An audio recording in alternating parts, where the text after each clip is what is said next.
আসসালামু আলাইকুম ওয়া রাহমাতুল্লাহি ওয়া বারাকাতুহু। ইন্নাল হামদুলিল্লাহ ওয়াস সালাতু ওয়াস সালামু আলা রাসূলিল্লাহ ওয়া বা'দ। প্রিয় দর্শক, কাছে দূরে বিশ্ব জুড়ে যে যেখান থেকে এই মুহূর্তে দেখছেন, এটিএন বাংলার পর্দায় ওয়ালটন এয়ার কন্ডিশনার নিবেদিত তারাবির সালাতে আল কোরআনের বার্তা অনুষ্ঠানে আপনাদেরকে স্বাগত জানাচ্ছি। আমি নিজাম বিন মুহিব। প্রিয় দর্শক, দেখতে দেখতে আমরা মাহে রমাদানের প্রথম দশকও শেষ করে ফেলেছি। আমরা দ্বিতীয় দশকে আছি আলহামদুলিল্লাহ। আজকে আমাদের সম্মানিত হাফেজ সাহেবগণ ওনারা 14তম পারা তিলাওয়াত করবেন ইনশাআল্লাহ। এই পাড়ায় অনেকগুলো ঘটনা এবং সেই সাথে সূরা হিজর দিয়েই যেহেতু পাড়াটি শুরু হবে, আমরা সূরা হিজর সম্পর্কেও জানবো আমাদের আজকের সম্মানিত অতিথির কাছ থেকে। গুরুত্বপূর্ণ আলোচনা উপস্থাপন করবার জন্য যথারীতি আমাদের সঙ্গে রয়েছেন আস-সুন্নাহ ফাউন্ডেশনের সম্মানিত চেয়ারম্যান শেখ আহমদুল্লাহ। আসসালামু আলাইকুম ওয়া রাহমাতুল্লাহি ওয়া বারাকাতুহু। ওয়া আলাইকুম আসসালাম ওয়া রাহমাতুল্লাহি ওয়া বারাকাতুহু। উস্তাজ, আপনাকে তারাবির সালাতে আল কোরআনের বার্তার আজকের এই 11তম তারাবিতে আপনাকে স্বাগত জানাচ্ছি। ধন্যবাদ আপনাকে। শেখ, আমরা শুরুতেই জানতে চাই, যেহেতু সূরা হিজর দিয়েই শুরু হবে, আলিফ লাম রা তিলকা আয়াতুল কিতাবি ওয়া কুরআনিম মুবিন, এরপরে 14 পারা শুরু হয়ে যাবে। এই সূরা হিজর নাজিলের প্রেক্ষাপট যদি আমাদের দর্শকদের সঙ্গে শেয়ার করতেন। ধন্যবাদ আপনাকে। আলহামদুলিল্লাহ, সালাতু ওয়াসসালামু আলা রাসূলিল্লাহ, বাদ। আজকে 11তম তারাবিতে কোরআন কারীমের 14 নম্বর পারায় আপনি যেমনটি বলেছেন সূরা হিজর এবং সূরা নাহাল রয়েছে। সূরা হিজর এটার একটি আয়াতের পরেই আজকের তারাবি শুরু হবে, অর্থাৎ দ্বিতীয় আয়াত থেকে আজকের তারাবি শুরু হবে। এবং হিজর এর নাজিলের প্রেক্ষাপট আপনি জানতে চেয়েছেন, সেটি হলো নবী করিম সাল্লাল্লাহু আলাইহি ওয়াসাল্লাম যখন মক্কাবাসীর বিভিন্ন রকমের জুলুম নিপীড়নে তিনি যখন অনেক বেশি মনোবেদনায় ভুগছেন, তাদের নানাবিধ কষ্ট, তাদের দেয়া বিভিন্ন জুলুম অত্যাচার, সেগুলোতে অতিষ্ঠ একরকম, এরকম একটা সময়ে তার প্রয়োজন ছিল মানসিক সান্ত্বনার। আর সেই প্রেক্ষিতেই কিন্তু সূরা হিজর নাজিল হয়েছে। সূরা হিজর আমরা নিশ্চয় লক্ষ্য করব আজকের তারাবিতে ইনশাআল্লাহ। হাফেজ সাহেবগঞ্জ যখন তারাবিতে তেলাওয়াত করবেন, দেখবেন যে একের পর এক বিভিন্ন নবী রাসূলদের ঘটনাবলী আলোকপাত হয়েছে। কিভাবে শুআয়ব আলাইহিস সালামের জাতি, তারপরে হুদ আলাইহিস সালামের জাতি, কওমে আদ, কওমে সামুদ এবং অন্যান্য বিভিন্ন জাতি, তারা কিভাবে অবাধ্য হয়েছে যুগ যুগ নবী রাসূলদের, সেই ঘটনাগুলো সূরা হিজরে আলোকপাত করে মূলত আল্লাহ রাব্বুল আলামিন প্রিয় নবী সাল্লাল্লাহু আলাইহি সাল্লামকে সান্ত্বনা দিয়েছেন যে আপনি একা নন। এ পথের পথযাত্রী যতজন এসেছে সবার ক্ষেত্রে একই আচরণ করা হয়েছে, তাদেরকে বাধা দেয়া হয়েছে, তাদেরকে জুলুম করা হয়েছে, তাদেরকে কোণঠাসা করার চেষ্টা করা হয়েছে, দমিয়ে রাখার চেষ্টা করা হয়েছে। অতএব আপনার মন খারাপ করবার কোনো কারণ নেই। তাদের পরিণতি কী হয়েছে সেটাও আপনি দেখে নিতে পারেন।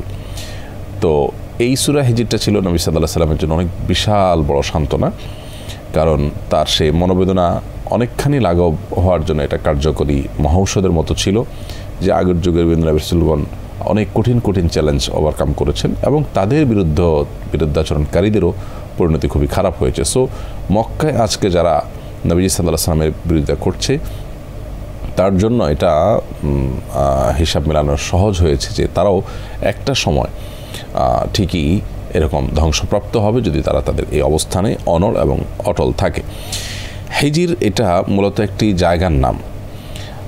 হিজর এই জায়গাটা হলো মদিনার শহর থেকে তাবুকের মধ্যবর্তী জায়গা এবং সেখানে যাওয়ার সুযোগ আমার হয়েছে। এটাকে মাদায়েন সালেহ বলে, মাদায়েন সালেহ, হিজর, আল হিজর, এবং এটাকে আধুনিক সৌদি আরবে এখন আল উলাও বলে। এই হিজর এখানে বিভিন্ন নবী রাসূলদের আগমন ঘটেছে এবং তাদের বসবাস স্থল ছিল। বিশেষ করে বিভিন্ন নবীদের অনুসারীরা, বিশেষ করে শুআয়ব আলাইহিস সালামের অনুসারী, তারপরে আপনার কওমে সামুদ, কওমে আদ, তাদের পরে একসময় আম্বাতিদের এখানে ছিল, অবস্থান ছিল। তাদের যে ধ্বংসাবশেষ সেটা এখনও আছে সেখানে, অর্থাৎ নবী রাসূলদের অবাধ্যতার ফলে আল্লাহর আযাবে যে তাদের পুরো জনপদকে শেষ করে দেওয়া হয়েছে সেগুলো এখনও আছে। আল্লাহ কোরআনে উল্লেখ করেছেন ইরামাদাতিল ইমাদ আল্লাতী লাম ইখলাক মিসলুহা ফিল বিলাদ। সেই এরাম জাতি, তারা পৃথিবীর সবচেয়ে শক্তিশালী জাতি ছিল এবং তারা পাথর কেটে কেটে, পাথরের পাহাড় কেটে কেটে তারা ঘর বাড়ি, গুহা, দুর্গ, বিভিন্ন রকমের স্টেডিয়াম, বিভিন্ন রকমের স্থাপনা তারা নির্মাণ করেছে। সেগুলো এখনও আছে এবং কেউ যদি আল উলা যায়, এখন সেটাকে পর্যটন স্পট বানিয়েছে সৌদি গভর্নমেন্ট। কেউ যদি যায় তাহলে সে এখনও দেখতে পাবে যে কিভাবে বিশাল বড় পাহাড় কেটে মূর্তি বানিয়েছে। একটা পাহাড় একটা মূর্তি, একটা পাহাড় পুরোটা একটা সাপের আকৃতি। মানে এত বিশাল পাহাড়কে কারুকার্য করে এই ছোটো একটা পাথরের কারুকার্য করা যায়, কিন্তু বিশাল বড় শত শত মিটারের উঁচু পাহাড় কিভাবে এটা করা সম্ভব হয়েছে? তখন এখনকার যুগের মতো এত আধুনিক মেশিনপত্র ছিল না, কাটার মতো জিনিস ছিল না, কিভাবে এটা করেছে একমাত্র আল্লাহ ভালো জানেন। এই জন্য তাদেরকে আল্লাহ তাআলা বলছেন সবচেয়ে শক্তিশালী জাতি ছিল তারা। তো তাদের নবীর প্রতি অবাধ্যতার কারণে একটা পর্যায়ে আল্লাহ তাদেরকে আল্লাহর আযাবে ধ্বংস করেছেন। ওখানে তাদের ধ্বংসাবশেষ আছে, তার উপরে আমবাতিরা আসছে, তাদেরও ধ্বংসাবশেষ ওখানে আছে, এবং তাদের কবর, শিলালিপি, প্রাচীন যে ভাষা সেগুলোকে উদ্ধার করে ওখানে ইংলিশে আরবিতে ট্রান্সলেট করে লেখা আছে। তো এই হিজির সেই হিজির যেটা কোরআনে আলোকপাত করা হয়েছে, এবং সেখানে নবী রাসূলদের অবাধ্যতার ফলে তাদের ধ্বংস তারা ডেকে এনেছে। আমাদের নবী সাল্লাল্লাহু আলাইহি সাল্লামকে সূরা হিজরের মাধ্যমে আল্লাহ তাআলা সান্ত্বনা দিয়েছেন। জাযাকাল্লাহ খাইর। শেখ, আজকের তিলাওয়াতে সূরা নাহালও তিলাওয়াত হবে। এই নাহাল মৌমাছি নিয়ে আল্লাহ তাআলা কেন কোরআনে? নাহাল মানে হলো মধুপোকা, এবং এই মধুপোকার নামে কোরআনে একটা সূরা নাজিল হয়েছে। আপনি যেমনটি বললেন যে কেন হলো মধুপোকা, এটা নিয়ে বহু গবেষণা আজও হয়েছে। অনেকে আমরা জানি যে এটার উপরে বিভিন্ন বড় বড় পুরস্কার জিতেছেন, নোবেল পর্যন্ত জিতেছেন একজন গবেষক মধুপোকার উপরে গবেষণা করে। মধু এবং মধুপোকার মধ্যে আসলে গবেষণার বহু সূত্র যে আছে, কোরআনে কারিমের মতো গুরুত্বপূর্ণ এই মহাগ্রন্থে মধুপোকার নামে একটা সূরা দিয়ে আল্লাহ তাআলা সেটি আসলে ইঙ্গিত করেছেন। মধু এবং মৌমাছি এবং মধুর উপকারিতা এ প্রসঙ্গে সূরা নাহলে আলোকপাত হয়েছে, এবং এও বলা হয়েছে যে আল্লাহ তাআলা বলেছেন যে এর মধ্যে ফিহি শিফাউল লিন্নাস, এখানে মানে মধুর মধ্যে মানুষের জন্য এটা শেফা রয়েছে, আরোগ্য লাভের উপাদান রয়েছে। নবী করিম সাল্লাল্লাহু আলাইহি ওয়াসাল্লামের হাদিসেও কিন্তু রয়েছে যে তিনি বলেছেন যে মৃত্যু ছাড়া কিছু উপাদান আছে, আল্লাহর কিছু সৃষ্টি আছে, এগুলো মৃত্যু ছাড়া যে কোনো রোগের ঔষধ কাজ করে। এর মধ্যে কালো জিরার কথা বলেছেন, আর মধুকেও শেফা হিসাবে তিনি বলেছেন বিভিন্ন দুরারোগ্য ব্যাধির জন্য। তো মধুর মধ্যে যে এই যে উপকারিতা আছে সেই ভিত্তিতে মূলত সূরা নাহাল আল্লাহ তাআলা নাজিল করেছেন। যদিও এখানে শুধুমাত্র মধু বা মৌমাছি নিয়ে আলোচনা হয় নাই, কোরআনের যে স্টাইল পুরো সূরার কোনো একটা অংশর বিশেষ আলোচিত অংশ নিয়ে সূরার নামকরণ করা হয়। তো এখানে যেহেতু একটা জায়গায় এসে সামান্য একটু অংশ মধুপোকা বা মধু নিয়ে আলোচনা হয়েছে, সেজন্য সূরা নাহাল বা মধুপোকার সূরা হিসাবে নামকরণ করা হয়েছে। মানে এই না যে পুরো সূরা শুধুমাত্র মধুপোকার আলোচনায় আছে। শেখ, আমরা জানি যে ইবলিস আদম আলাইহিস সালাতু ওয়াস সালামকে সিজদা করে নেয়, অহংকার করেছে। এইরকম কোনো ঘটনা কি আজকে হাফিজ সাহেবগণ যে তিলাওয়াত করবেন সেখানে কি রয়েছে?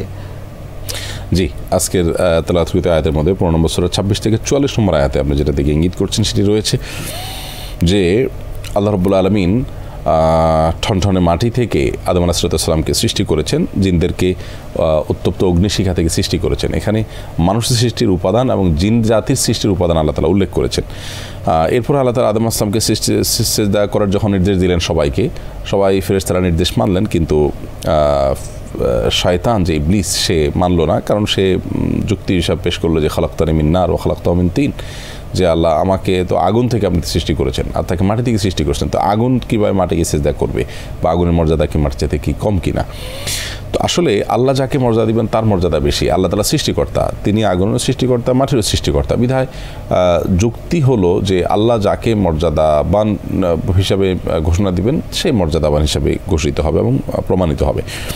তো এখানে শয়তান তার খোড়া যুক্তি দিয়ে অহংকার বশত সিজদা করেনি, এবং যার ফলশ্রুতিতে তাকে আল্লাহ তাআলা জান্নাত থেকে বিতাড়িত করে দিয়েছিলেন, এবং প্রতিশোধ পরায়ণ হয়ে সে শয়তান সংকল্প করেছে লাউগভিয়ান্নাহুম আজমাইন, বলেছে যে আদম সন্তানদের সবাইকে সে পথভ্রষ্ট করে ছাড়বে, এবং বলেছে লাআকুদান্না লাহুম সিরাতাকাল মুস্তাকিম, হে আল্লাহ যে আদমকে সিজদা না করার কারণে আমাকে জান্নাত থেকে বের হতে হচ্ছে তার সন্তানদের প্রত্যেককে সিরাতাল মুস্তাকিমের মাঝে আমি বাধা হয়ে দাঁড়াবো, অর্থাৎ তারা সরল পথে আসতে পারবে না, আমি তাদেরকে বিপদগামী করব।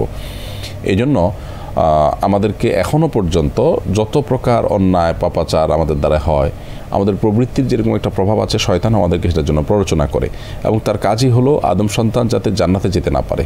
এই জন্য দেখবেন যে আমাদের সবসময় খারাপের প্রতি টানটা একটু বেশি। জি জি, কারণ এখানে সামবডি আমাদেরকে সেই জন্য প্ররোচিত করছে, আর সে হলো ইবলিস। নবী সাল্লাল্লাহু আলাইহি ওয়াসাল্লাম বলেছেন, ইন্না শাইতানা ইয়াজরি আহাদাকুম মাজরাদ দাম, শয়তান তোমাদের রক্ত প্রবাহের সাথে মিশে যেতে পারে এবং মিশে আমাদের উপরে তার প্রভাব সৃষ্টি করে। আজকে তেলাওয়াতকৃত আয়াতে শয়তানের সে চ্যালেঞ্জের কথা আলোকপাত করা হয়েছে। আল্লাহ বলেছেন যে তোমার যদি কেউ অনুসরণ করে, তোমার বিপদগামিতার পথে যদি কেউ পা বাড়ায়, তোমার প্ররোচনা প্ররোচিত হয়ে কেউ যদি অবাধ্য হয় আমার, তাহলে তাকে আমি জাহান্নামে নিক্ষেপ করব, তবে ইল্লা ইবাদাকা মিনহুল মুখলাসিন। শয়তান বলছে যে সবাই ধ্বংস করতে পারলেও আপনার মুখলাস বান্দাদেরকে আমি ধ্বংস করতে পারবো না, তারা ঠিকই হেফাজতে থাকবে। এই জন্য শয়তানের জন্য পাস মার্ক হলো 100%, মানে 100% মানুষকে সে বিভ্রান্ত করতে পারলে সে পাস। কিন্তু এখানে শয়তান নিজে স্বীকার করছে যে না, সবাইকে আমি পারবো না। অর্থাৎ কিছু না কিছু মানুষ আল্লাহর থাকবেই কিয়ামত পর্যন্ত যাদেরকে শয়তান পরিচিত করতে পারবে না এবং তারা ঠিকই সে পথে থাকবে। এই ঘটনা আজকে আলোচিত হয়েছে। জি, আমরা এবার জানতে চাই যে আজকের তেলাওয়াতকৃত আয়াতে একটি আয়াত রয়েছে, ওয়াইযা বুশিরা আহাদুহুম বিল উনসা যাল্লা ওয়াজহুহু মুসওয়াদ্দান ওয়া হুয়া কাযীম। এই আয়াতে আল্লাহ রাব্বুল আলামিন নারীদের সংক্রান্ত কোন বিষয়ে আমাদেরকে ইঙ্গিত করেছেন? ধন্যবাদ আপনাকে। কোরআনে কারিমে বিভিন্ন জায়গায় আল্লাহ রাব্বুল আলামিন নারীদের অধিকার, তাদের মর্যাদা, মানবিক যে তাদের অধিকারগুলো আছে সেগুলোর কথা আলোকপাত করেছেন। আজকের তেলাওয়াতকৃত আয়াতে 16 নম্বর সূরার 58 এবং 59 নম্বর আয়াতে এই বিষয়টি আলোকপাত করা হয়েছে। আল্লাহ বলেছেন যে ওয়াইদা বুশিরা আহাদুহুম বিল উনসা যাল্লা ওয়াজহুহু মুসওয়াদ্দান ওয়া হুয়া কাযীম।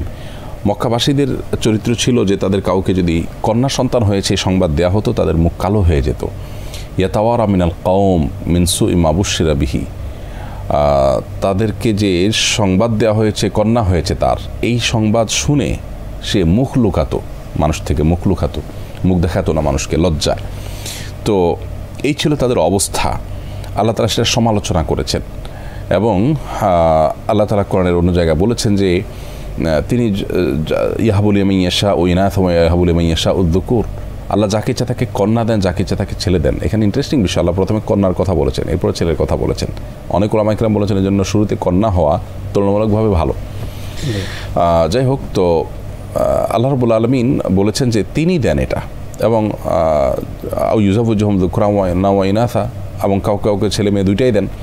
আবার ওয়াজআল মান ইয়াশাউ আকীমা, কাউকে কিছুই দেন না। এটা সম্পূর্ণ আল্লাহর ইখতিয়ার। অতএব এইটার উপরে ভিত্তি করে ওই ভূমিষ্ঠ হওয়ার সন্তানকে খারাপ বা দোষী মনে করা বা তার মাকে খারাপ বা দোষী মনে করা, এটা কুসংস্কার, সে মক্কার মানুষদের কুসংস্কার। এখনও আমাদের সমাজে সেটি আছে। আজ পৃথিবীতে নারীর অধিকার নিয়ে অনেক কথা আমরা শুনি, পূর্বে পশ্চিমে উত্তরে দক্ষিণে, এবং এগুলো অনেকটা ফ্যাশনে পরিণত হয়েছে।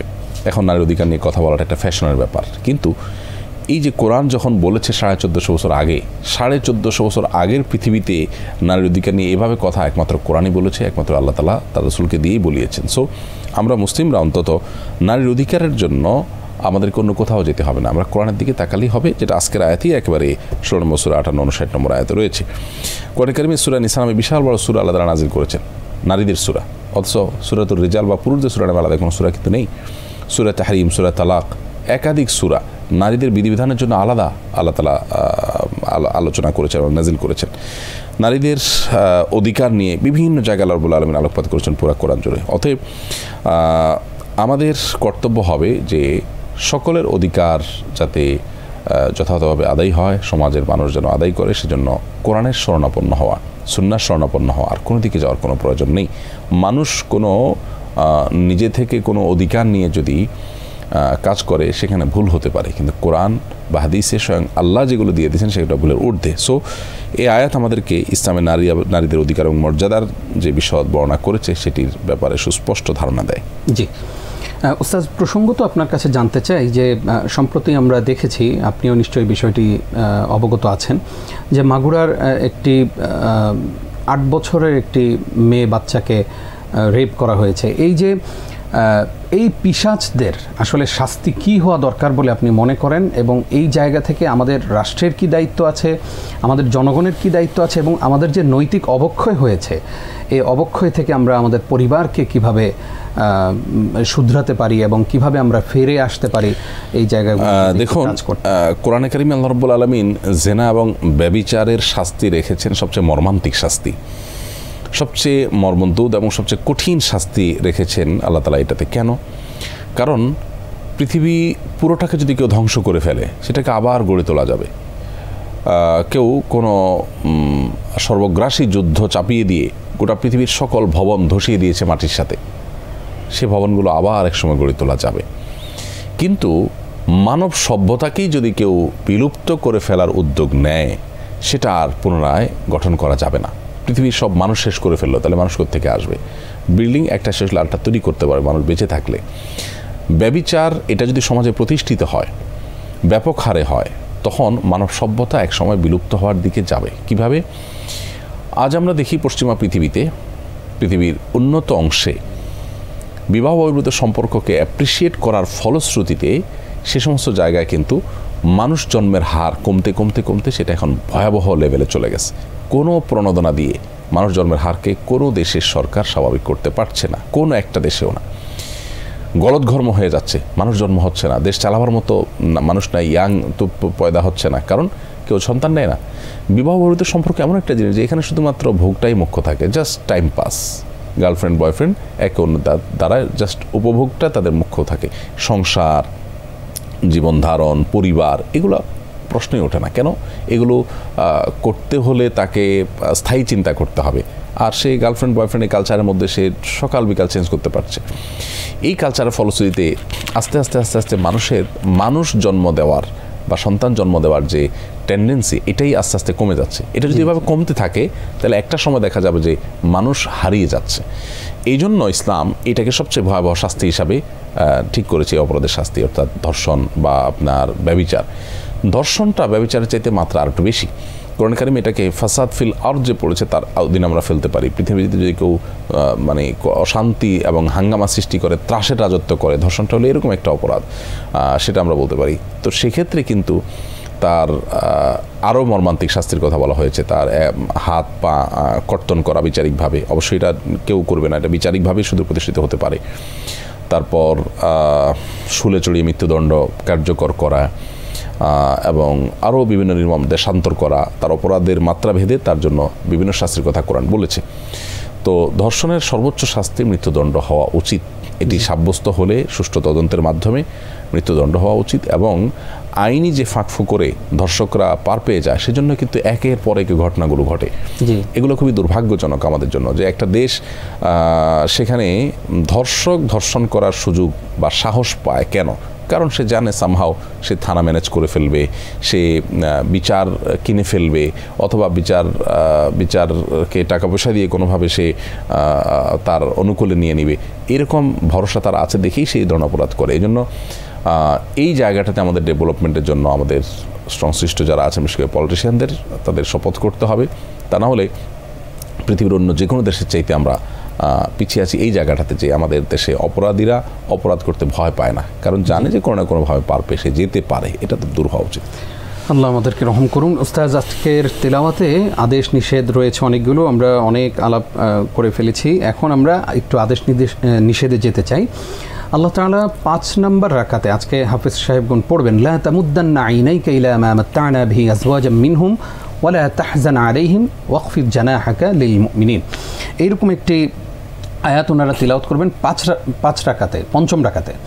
তো আমরা জানতে চাই এই আয়াতে আল্লাহ তাআলা কি বলেছেন, প্রসঙ্গত আরও কোনো বিষয় আছে কিনা আজকের তারাবি? ধন্যবাদ আপনাকে। অনেকগুলো বিষয় আসলে আজকের তারাবিতে আছে। আপনি যেটি বলেছেন সেখানে একটা নিষেধাজ্ঞা বর্ণিত হয়েছে, অর্থাৎ আল্লাহ রাব্বুল আলামিন আমাদেরকে নিষেধ করেছেন যেন আমরা ভোগবিলাসের যে সমস্ত উপকরণ আছে সেগুলোর দিকে আমরা দৃষ্টিপাত না করি। এগুলো খুবই সাময়িক এবং খুবই ক্ষণস্থায়ী। একজন আখিরাতে বিশ্বাসী মানুষ সেগুলোতে তিনি বোধ হয়ে থাকবেন, এটা তার আসলে একেবারেই তার জন্য সাজে না। সে বিষয়ে আল্লাহ তাআলা এখানে নিষেধাজ্ঞা আরোপ করেছেন। নিষেধাজ্ঞার মধ্যে আরও রয়েছে অশ্লীল অসঙ্গত কাজ এবং জুলুম না করতে আল্লাহ নিষেধ করেছেন, জুলুম করতে আল্লাহ নিষেধ করেছেন। তারপরে আল্লাহর কোনো সদৃশ্য সাব্যস্ত করতে নিষেধ করেছেন। আল্লাহর সাথে কারোর কোনো তুলনা কোনো দিক থেকে চলে না, সেটা করা যাবে না আল্লাহর সাথে কারোর তুলনা। দৃঢ় করার পর, কোনো শপথ দৃঢ় করার পর সেটা যেন ভঙ্গ না করি আমরা, সেই জন্য আল্লাহ তাআলা নির্দেশ করেছেন। তারপর অঙ্গীকারকে পরস্পরের প্রতারণার অস্ত্র যেন না বানায়, যে জাস্ট কাউকে ভুলভাল বোঝানোর জন্য যে অঙ্গীকার না করি, সেই জন্য আল্লাহ তাআলা আমাদেরকে আদেশ করেছেন। ঠিক একইভাবে আল্লাহর অঙ্গীকার পূরণ করার জন্য আমাদেরকে নির্দেশ করেছেন। পরস্পরের সাথে অঙ্গীকার করলে, ওয়াদা করলে সেটাকে রক্ষা করার নির্দেশ আল্লাহ তাআলা করেছেন আজকে তেলাওয়াতকৃত আয়াতে। অজানা বিষয় যদি জানার দরকার হয় তাহলে জ্ঞানীদের কাছে জিজ্ঞাসা করতে বলেছেন, ফাসআলু আহলা যিকরি ইন কুনতুম লা তা'লামুন, সেই আয়াত রয়েছে আজকে। এবং মুমিনদের প্রতি সহানুভূতিশীল হতে বলা হয়েছে, আল্লাহর ইবাদত করা এবং তাগুতকে বর্জন করতে বলা হয়েছে। আল্লাহর ছাড়া অন্য যত উপাসক আছে বা আল্লাহর স্থানে যাদেরকে স্থান দেওয়া হয়, নির্দেশ যাতে মনে করে, তাদেরকে বর্জন করতে বলা হয়েছে। এরকম অনেকগুলো আয়াত রয়েছে। কোরআনের পাঠের শুরুতে ওয়াইদা কারাতাল কোরআন ফাস্তাইজ বিল্লাহি মিনাশ শাইতানির রাজিম আয়াত রয়েছে আজকে। কোরআন পাঠের শুরুতে যেন আউযু বিল্লাহি মিনাশ শাইতানির পড়ি আমরা, সেজন্য নির্দেশ করা হয়েছে। ইনসাফ করতে নির্দেশ করা হয়েছে, অনুগ্রহ করতে নির্দেশ করা হয়েছে, আত্মীয়স্বজনকে দান করতে নির্দেশ করা হয়েছে। এটা জুমার খুতবার শেষে, একেবারে দ্বিতীয় খুতবার শেষে সাধারণত ইমাম সাহেবগণ, খতিব সাহেবগণ তেলাওয়াত করে থাকেন, ইন্নাল্লাহা ইয়া'মুরু বিল আদলি ওয়াল ইহসান ওয়া ইতা'i যিল কুরবা ওয়া ইয়ানহা আনিল ফাহশাই ওয়াল মুনকার ইয়া'যুকুম লা'আল্লাকুম তাযাক্কারুন। সেই আয়াতটি বাগিটাও আছে, জি, সে আয়াত আজকে তেলাওয়াত করা হবে ইনশাআল্লাহ। এখানে ইনসাফ এবং অনুগ্রহ করার নির্দেশ আল্লাহ তাআলা করেছেন। আজকে তেলাওয়াতকৃত আয়াতের মধ্যে হালাল হারাম সম্পর্কে, মৃত প্রাণী রক্ত, শূকর ইত্যাদি, আল্লাহ ছাড়া কারোর নামে পশু জবাই হলে, কোনো পীর ফকিরের নামে অনেক পশু জবাই হয়, অনেক মাজার টাজারে, সেগুলো খেতে নিষেধ করেছেন আল্লাহ তাআলা, হারাম করেছেন। ধারণাপ্রসূত কোনো কিছুকে হালাল বা হারাম মন্তব্য করতে আল্লাহ তাআলা নিষেধ করেছেন। এই হলো হালাল হারামের বিষয়। আজকে তেলাওয়াতকৃত আয়াত ইসলাম প্রচারের মূলনীতি বর্ণিত হয়েছে 16 নম্বর সূরার 125 নম্বর আয়াতে। সেটি হলো আল্লাহ তাআলা বলেছেন যে উদউ ইলা সাবিলি রাব্বিকা বিল হিকমাতি ওয়াল মাউইযাতিল হাসানা ওয়াজাদিলহুম বিল্লাতি হিয়া আহসান। অর্থাৎ ইসলামের পথে আমাদেরকে দাওয়াত দিতে গেলে সেটা হতে হবে হিকমা এবং প্রজ্ঞার সাথে। মূর্খতা সুলভ উপায়ে ইসলাম প্রচার করলে ইসলামের লাভের চেয়ে ক্ষতি হবে। সো এখানে প্রজ্ঞার সাথে ইসলাম দাওয়াত দিতে বলা হয়েছে। কারোর সাথে যদি কোনো বিষয়ে বিতর্কের সূচনা হয়, সূত্রপাত হয়, সেটাও খুব সুন্দরভাবে করতে বলা হয়েছে। অসুন্দর কোনো উপায় যেন না হয় সেটি আল্লাহ তাআলা নির্দেশ করেছেন। তো এইভাবে আজকে তেলাওয়াতকৃত আয়াতে আরো বহু বিষয়, বিবিধ বিষয় আলোচনা হয়েছে। আমরা জানতে চাই যে আমরা তো, মানুষ আমাদেরকে কষ্ট দেয়, কথার অনেক আঘাত আমরা সহ্য করি। এই কথার আঘাত যদি কেউ আমাদেরকে দেয়, কষ্ট দেয়, সেক্ষেত্রে আমাদের করণীয় সম্পর্কে কি কোনো বিষয় এসেছে আজকে? 15 নম্বর সূরার 97 থেকে 99 নম্বর আয়াতের মধ্যে আল্লাহ তাআলা সেটি বলেছেন।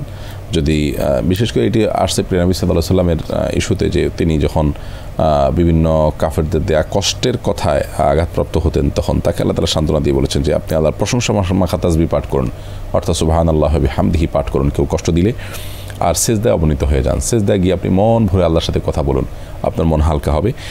আর মৃত্যুর আগ পর্যন্ত প্রতিপালকের ইবাদতে আপনি অব্যাহত থাকুন। কারোর কথার কারণে আপনি আল্লাহর ইবাদত থেকে এক চুলও বিচ্যুত হবেন না। এই 3টি কাজ যদি আমরা কেউ করতে থাকি, ইনশাআল্লাহ আমাদের এই মনের আঘাত বা মনের কষ্ট দূর হবে। আল্লাহ তাআলার জন্য বরং উত্তম আমাদেরকে বিকল্প বিনিময় দান করবেন ইনশাআল্লাহ।